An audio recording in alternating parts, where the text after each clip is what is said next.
అన్ని పన్నులన్నీ కడతారు కదా, పొలం మీద పన్ను కదా, భూమి మీద పన్ను, ఆస్తి మీద పన్ను, తర్వాత గవర్నమెంట్ జాబ్ హోల్డర్స్ ఏం కడతారు? Income tax. మనకు వచ్చేటువంటి ఆదాయం మీద కూడా పన్నులు కడతారు. సో ఈ జక్కయ్య అంట ఎవరెవరైతే పన్నులు కట్టుకుంటారో వాళ్ళ దగ్గర ఏం చేస్తాడంట, వెళ్ళి డబ్బులు ఇవ్వు అనేసి పన్నివ్వు అని చెప్పేసి వసూలు చేస్తూ ఉంటాడు అనమాట. సో ఆ పన్నులన్నీ కూడా వసూలు చేసుకొని ఎవరికి ఇచ్చేవారు? రోమా ప్రభుత్వం. అప్పుడు ఉండేది ఏ ప్రభుత్వం నానా? రోమా. మళ్ళీ క్వశ్చన్స్ అడుగుతా, అర్థమైందా? ఏ ప్రభుత్వానికి కట్టేవాడు?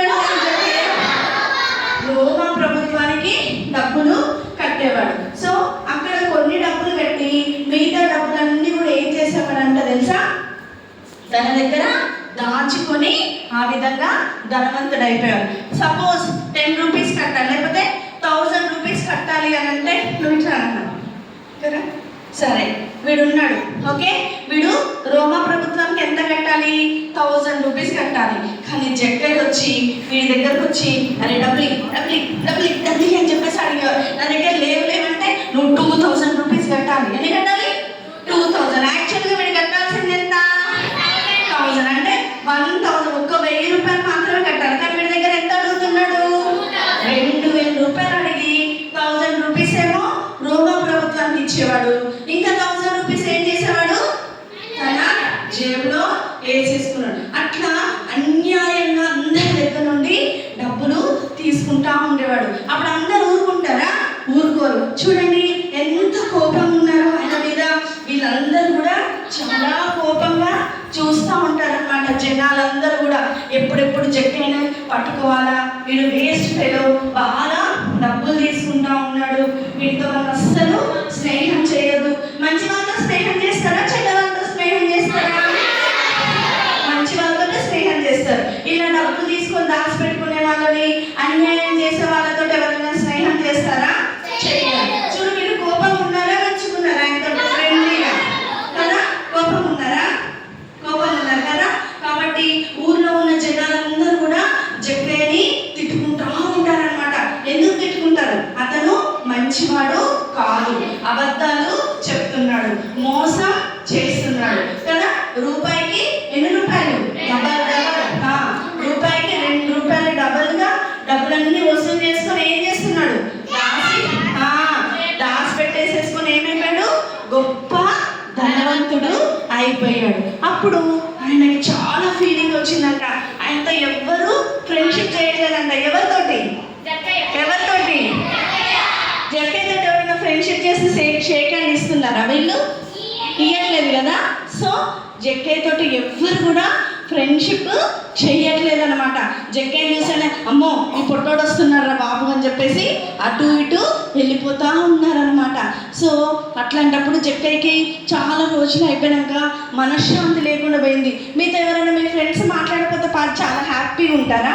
మీరు బయటికి ఆడుకోవడానికి పోతే మీ ఫ్రెండ్ మీతో ఆడలేదనుకో ఏం చేస్తారు?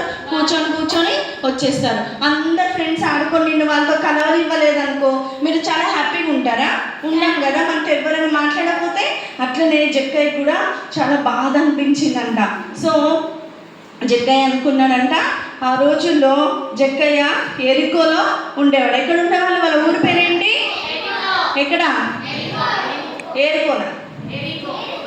ఏరుకో కాదు, ఎరికో. ఎక్కడ?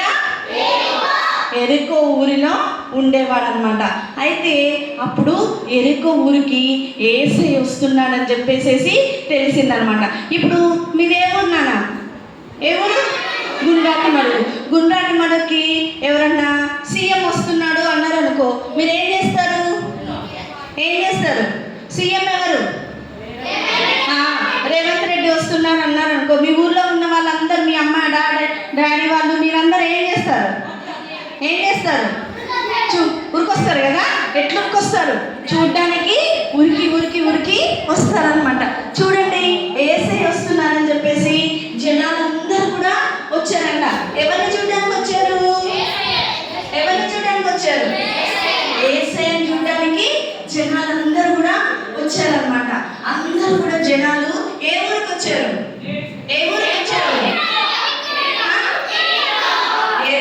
ఏరుకోనా?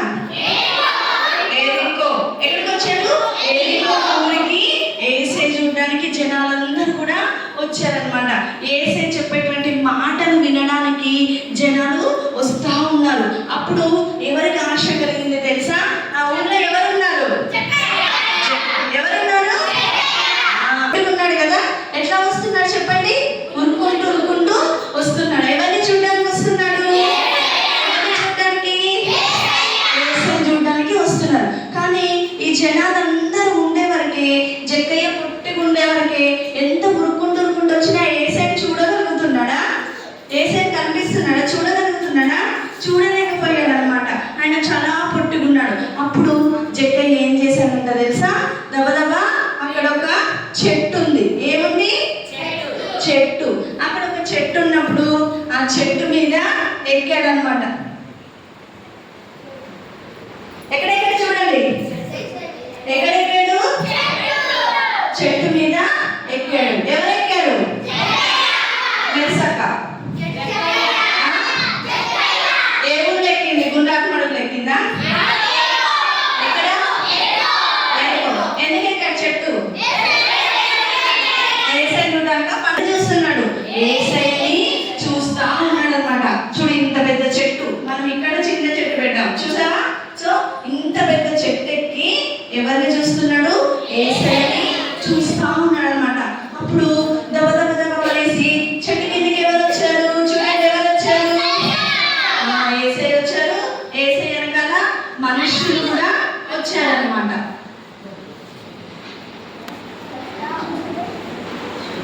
ఓకే అని చెప్పి పిలిచాడంట. ఇప్పుడు నేనెవరో మీకు తెలుసా? ఈ రోజు నాకు తెలుసు కదా. నా పేరు మీకు ముందు తెలుసా? నేను రాకముందు తెలుసా? నేను ఇక్కడ వచ్చి నేను అడగానే నా పేరు తెలుసా మీకు? తెలుసా? నేను నా పేరు చెప్తేనే మీకు తెలిసింది కదా. అట్లా నేను అయితే జక్కయ్య ఇక్కడికి వచ్చి, యేసయ్య ఇక్కడికి వచ్చి ఏమని పిలుస్తున్నాడంట తెలుసా? జక్కయ్య అని చెప్పి పిలిచాడంట. చెట్టు మీదకి రాగానే, చెట్టు దగ్గర రాగానే ఇక్కడ ఎవరిని చూశాడు? జక్కయ్యని చూశాడు. జక్కయ్యని చూసి ఏమని పిలుస్తున్నాడు తెలుసా? జక్కయ్య అని పిలవగానే జక్కయ్యకి చాలా సంతోషం అనిపించింది. ఎందుకని సంతోషం అనిపించింది? తన పేరు చెప్పినందుకు. మరి మిగతా వాళ్ళందరూ జక్కయ్యతో మాట్లాడుతున్నారా? ఫ్రెండ్షిప్ చేస్తున్నారా? ఫ్రెండ్షిప్ చేయట్లేదు, మాట్లాడట్లేదు. కానీ ఒకటేసారి యేసయ్య వచ్చి ఇంతమంది జనాల మధ్యలో నుండి జక్కయ్య అని చెప్పి పిలవగానే జక్కయ్యకి ఏమైందంట? చాలా అంటే చాలా హ్యాపీగా అనిపించిందంట. అమ్మా, యేసయ్య నన్ను పిలిచాడని చెప్పేసి అనుకున్నాడంట. అనుకొని జక్కయ్య అన్నాడు, యేసయ్య అన్నాడంట. ఏమని చెప్పాడు? నేను మీ ఇంటికి వస్తాను. సపోజ్ రేవంత్ రెడ్డి వచ్చేసి ఇక్కడ నిలబడేసేసి, దీని పేరేంటి? ప్రశాంతియా? అఖిలానా? నీ పేరేంటి? లాస్యా. నేను మీ ఇంటికి వస్తా అని చెప్పి రేవంత్ రెడ్డి వచ్చి అని చెప్పాడు అనుకో, ఏమైపోతుంది? మీరు ఎలా ఫీల్ అవుతారు కదా? బాయ్స్, నీ పేరేంటా? చెప్పురా, నీ పేరేంటి? సుశాంత్. నేను మీ ఇంటికి వస్తా అనేసి వచ్చి రేవంత్ రెడ్డి చెప్పాను అనుకో, మీరు ఏమైపోతారు కదా? షాక్ అవుతారు కదా. అట్లనే అంతకంటే గొప్ప అనమాట యేసయ్య. యేసయ్య వచ్చి జక్కయ్యని చూసి, జక్కయ్య నువ్వు చెట్టు దిగి వచ్చేసి నేను ఈరోజు మీ ఇంటికి వస్తాను అనగానే మంచిగా పెట్టేసి బెడ్ మీద కూర్చోబెట్టి జక్కయ్య కూడా ఇక్కడ ఉండి ఎవరితో మాట్లాడుతున్నాడు? యేసయ్యతో మాట్లాడుతున్నాడా లేదా? అయితే ఇక్కడ ఉన్నటువంటి జనాలందరూ కూడా వీళ్ళని చూడండి, ఇట్లా షాక్ అయిపోయి చూస్తున్నాడు. అందరు కూడా షాక్ అయిపోయింది. అందరు కూడా షాక్ అయిపోయి చూస్తున్నాడు. ఈయన యేసయ్య ఏంటి ఇంత తప్పు చేస్తున్నాడు, ఇంత పాపం చేస్తున్నాడు, జనాలందరూ కూడా కొట్టి డబ్బులు తీసేసుకుంటున్నాడు, అబద్ధం చెప్తున్నాడు, మోసం చేస్తున్నాడు. ఇతను అసలు మంచివాడేనా జక్కయ్య? కాదు. ఈ మంచివాడు కానిటువంటి జక్కయ్య దగ్గరికి ఎందుకని చెప్పి యేసయ్య వెళ్ళిపోయాడు అని చెప్పేసి వీళ్ళందరూ కూడా ఈయన చూడు, ఈయన ఫేస్ ఎట్లుంది? హ్యాపీ ఉందా? ఆశ్చర్యపోయి చూస్తా ఉన్నాడు అనమాట. వీధిలో ఉండి చూస్తా ఉన్నారనమాట. అయితే అప్పుడు జక్కయ్య ఏం చేశాడంటే యేసయ్య తోటి చాలా టైం స్పెండ్ చేశాడు. చాలా టైం స్పెండ్ చేసిన తర్వాత యేసయ్య అన్నాడంట కదా, యేసయ్య నేడు ఈ ఇంటికి రక్షణ వచ్చి ఉన్నది అని చెప్పేసి అన్నాడంట. నేను నిన్ను రక్షించడానికి వచ్చాను, నువ్వు ఎలా ఉన్నా పర్వాలేదు, నువ్వు నశించిపోయినా పర్వాలేదు, నువ్వు మోసం చేస్తున్నా, నువ్వు అబద్ధం ఆడుతున్నా, నువ్వు తప్పు చేస్తున్నా, నువ్వు నన్ను కోరుకున్నావు. జక్కయ్య ఎవరిని కోరుకున్నాడు? యేసయ్యని చూడాలని అనుకున్నాడా లేదా? ఇప్పుడు ఆయనకి చూడడం సాధ్యం కాకపోయినా ఎక్కడెక్కాడు? చెట్టెక్కి మరీ చూడాలని అనుకున్నాడు. నువ్వు నన్ను కావాలని అనుకున్నావు, నాతో ఫ్రెండ్షిప్ చేయాలని నువ్వు అనుకున్నావు. కాబట్టి నేను మీ ఇంటికి వచ్చాను. కాబట్టి ఈరోజు నీకు రక్షణని నేను ఇస్తున్నానని ఎవరు చెప్పారు? ఎవరు చెప్పారు? యేసయ్య చెప్పిన వెంటనే జక్కయ్య యొక్క హృదయం అంతా మారిపోయిందనమాట. మారిపోయి ఇమీడియట్గా లేచి నిలబడ్డాడు. యేసయ్య దగ్గర లేచి నిలబడి ఏం చెప్తున్నాడు తెలుసా? ఇప్పటి వరకు కూడా నేను ఎవరి దగ్గర అయితే అన్యాయంగా తీసుకున్నాడా న్యాయంగా తీసుకున్నాడా డబ్బులు? అన్యాయంగా ఎవరి దగ్గర అయితే డబ్బులు తీసుకున్నానో వాళ్ళందరికీ కూడా 4 ఇంతలు, అంటే 4 times. ఇందాక వీడి దగ్గర ఎన్ని డబ్బులు తీసుకున్నాను ఇట్రారా? న్యాయం ఎంత ఇవ్వాలి? వీడు 1000 ఇవ్వాలి. కానీ జక్కయ్య ఎంత తీసుకున్నాడు? 2000 తీసుకున్నాడు. నేను అన్యాయంగా ఎక్స్ట్రా తీసుకున్న డబ్బులన్నిటికీ 4 times అంటే ఏంటి? 4000. Very good. 4 times అంటే ఏంటి? 4. యాక్చువల్గా వీడి దగ్గర 1000 రూపాయలు ఎక్స్ట్రా తీసుకున్నాడు. దానికి 4 times ఎంత అవుద్ది? 4000. అట్లా ఎంతమంది దగ్గర ఎన్నెన్ని డబ్బులు తీసుకున్నారో అట్లా 4 ఇంతల డబ్బులు నేను ఇచ్చేస్తానని చెప్పేసి జనాలందరినీ పిలిచాడంట. జనాలందరినీ కూడా పిలిచేసి, ఇదిగో నేను దగ్గర తీసుకున్న డబ్బులు ఇచ్చేసాను. యేసయ్య ఈరోజు నా ఇంట్లోకి వచ్చాడు, నా హృదయంలోకి వచ్చాడు. నేను తప్పు చేసినా కానీ, నేను బాధపడుతున్నా కానీ, నేను ఎవ్వరి మాట వినకపోయినా కానీ, నేను మోసం చేశాను, అబద్ధాలు ఆడాను, అయినా కానీ యేసయ్య నన్ను రక్షించాడు అని చెప్పేసి జక్కయ్య మిగతా వాళ్ళందరికీ కూడా డబ్బులు ఇచ్చేశారు. ఆ రోజు నుండి ఎవరు ఫ్రెండ్స్ అయిపోయారు? యేసయ్యను ఇంకా యేసయ్యను ఇంకెవరు ఫ్రెండ్స్ అయిపోయారు? జక్కయ్య అయిపోయాడు కదా. కాబట్టి పిల్లలు, ఈ స్టోరీ తోటి మనం ఏం నేర్చుకున్నాం? ఇప్పుడు మీ యొక్క క్లాస్ రూమ్లో కానీ, మీ ఫ్రెండ్స్లో కానీ, మీ స్కూల్లో కానీ ఎవరన్నా తప్పు చేసి కదా, తప్పు చేసిన వాళ్ళు ఉన్నారనుకో, నువ్వు కూడా అందరమ్మో వీడు మంచోడు కాదు, వీడు మంచోడు కాదు అని చెప్పేసి నువ్వు కూడా వాళ్ళని అవాయిడ్ చేయాలా? అవాయిడ్ చేయాలా? యేసయ్య అలాగే అవాయిడ్ చేశాడా కదా? జక్కయ్య అస్సలు మంచోడు కాడు, నేనేంటి జక్కయ్య ఇంటికి ఎందుకు వెళ్ళాలి, ఆయన ఒక పెద్ద మోసగాడు, అబద్ధాల కోరు, తప్పు చేస్తున్నాడని చెప్పేసి యేసయ్య వెళ్ళాడా? వెళ్ళకుండా ఉన్నాడా?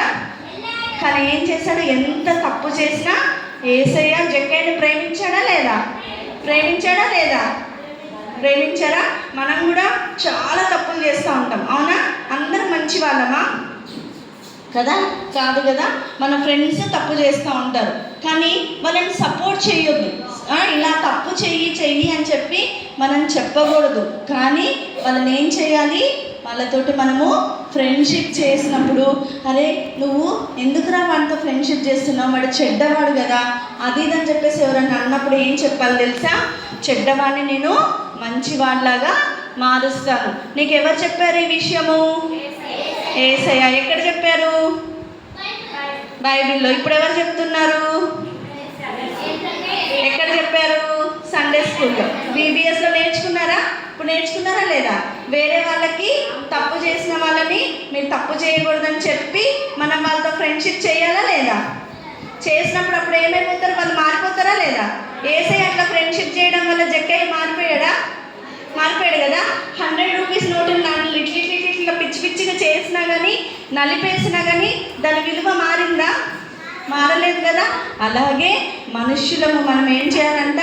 ఇతరులని ప్రేమించాలి. ఇతరులను ఏం చేయాలి?